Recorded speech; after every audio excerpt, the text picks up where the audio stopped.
Baiklah, saya akan membacakan materi yang pertama, yaitu hakikat perencanaan media dalam BK. Hakikat perencanaan media dalam BK adalah proses sistematis dalam memilih, mengembangkan, dan menggunakan berbagai media untuk mendukung layanan BK agar lebih efektif dan efisien. Perencanaan media BK bertujuan untuk membantu konselor menyampaikan materi bimbingan dan konseling dengan cara yang lebih menarik, interaktif, dan sesuai dengan karakteristik peserta didik. Materi yang kedua yaitu sistematika perencanaan media. Sistematik perencanaan media dalam bimbingan dan konseling adalah langkah-langkah terstruktur untuk mengembangkan media yang efektif dalam mendukung layanan BK. Berikut adalah tahapan sistematis dalam perencanaan media BK. Yang pertama yaitu ada analisis kebutuhan. Pada tahap ini dilakukan identifikasi kebutuhan peserta didik dan tujuan layanan BK yang ingin dicapai. Identifikasi masalah, menentukan isu atau permasalahan yang dihadapi peserta didik, misalnya stres akademik, bullying, atau perencanaan karir. Menentukan tujuan, yaitu apa yang ingin dicapai melalui media BK, misalnya meningkatkan kesadaran tentang bahaya narkoba atau membangun keterampilan sosial. Yang kedua yaitu pemilihan media yang tepat. Berdasarkan hasil analisis kebutuhan, media yang paling sesuai dipilih. Yang pertama yaitu sesuai dengan jenis media, yaitu cetak brosur, leaflet, modul, audiovisual, video podcast, digital, aplikasi, infografis atau interaktif, atau drama role play. Kesesuaian dengan tujuan BK, yaitu memastikan media dapat membantu mencapai tujuan yang diinginkan. Yang ketiga yaitu perencanaan dan pengembangan media. Pada tahap ini, media mulai dirancang dan dibuat sesuai dengan tujuan yang ditetapkan. Yang pertama yaitu ada penyusunan konsep, yaitu merancang materi, skenario atau struktur isi media. Yang kedua pembuatan naskah atau storyboard, yaitu jika media berbentuk audiovisual atau interaktif. Yang ketiga yaitu desain tampilan, yaitu membuat media lebih menarik, komunikatif, dan mudah dipahami. Yang keempat yaitu uji coba dan revisi. Sebelum digunakan secara luas, media harus diuji untuk melihat efektivitasnya. Yang pertama yaitu uji coba pada kelompok kecil, misalnya diuji pada beberapa peserta didik terlebih dahulu. Yang kedua, pengumpulan feedback dari peserta didik, guru, atau konselor lain mengenai efektivitas dan pemahaman. Yang ketiga, perbaikan media. Melakukan revisi berdasarkan hasil evaluasi dan umpan balik. Dan yang kelima yaitu ada implementasi dalam layanan BK.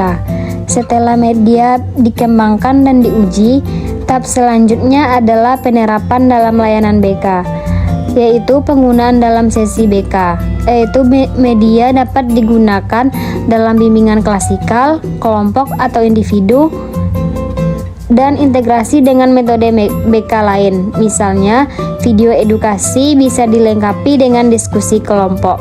Dan yang terakhir yaitu evaluasi dan pengembangan lebih lanjut.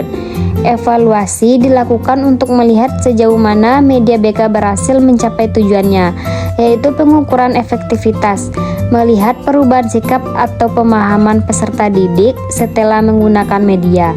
Identifikasi aspek yang perlu ditingkatkan, yaitu apakah media perlu diperbarui atau dikembangkan lebih lanjut. Yang ketiga, jenis-jenis naskah media. Dalam bimbingan dan konseling atau BK, terdapat beberapa jenis naskah media yang digunakan untuk menyampaikan informasi atau memberikan layanan kepada peserta didik. Berikut ada beberapa jenis naskah media. Yang pertama, naskah media cetak. Naskah media cetak yang berupa brosur yang berisi informasi singkat tentang topik tertentu seperti manajemen stres atau strategi belajar yang efektif.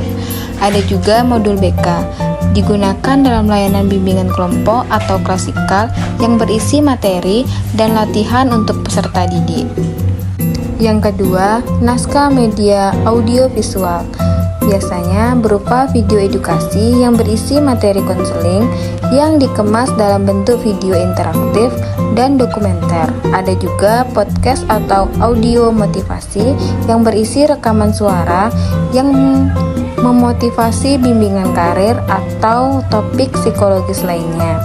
Yang ketiga, naskah media digital atau interaktif, berupa PowerPoint presentasi yang biasanya digunakan dalam layanan BK klasikal untuk menyampaikan materi kepada peserta didik.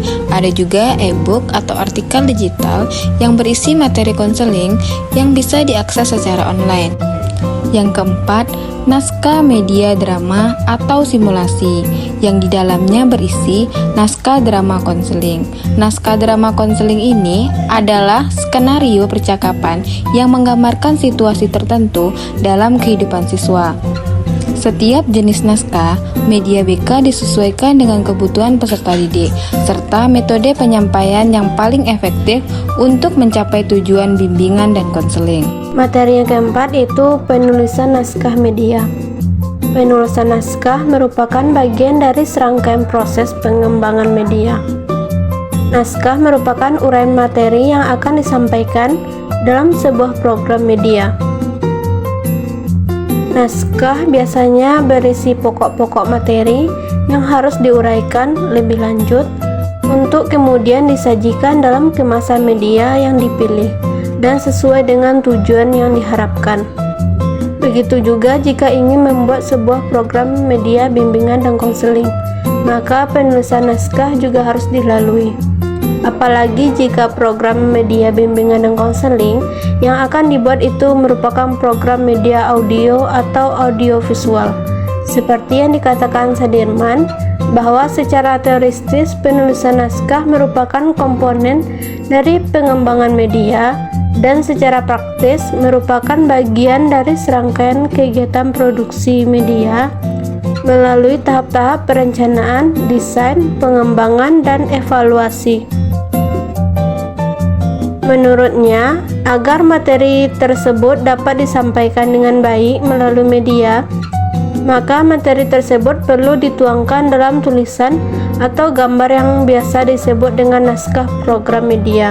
Naskah program media sendiri bermacam-macam, masing-masing memiliki kekhasannya sendiri, tetapi pada dasarnya maksud dalam naskah tersebut sama, yaitu sebagai penuntun dalam proses produksi program media. Misalnya ketika pengambilan gambar atau perekaman suara pada media audiovisual.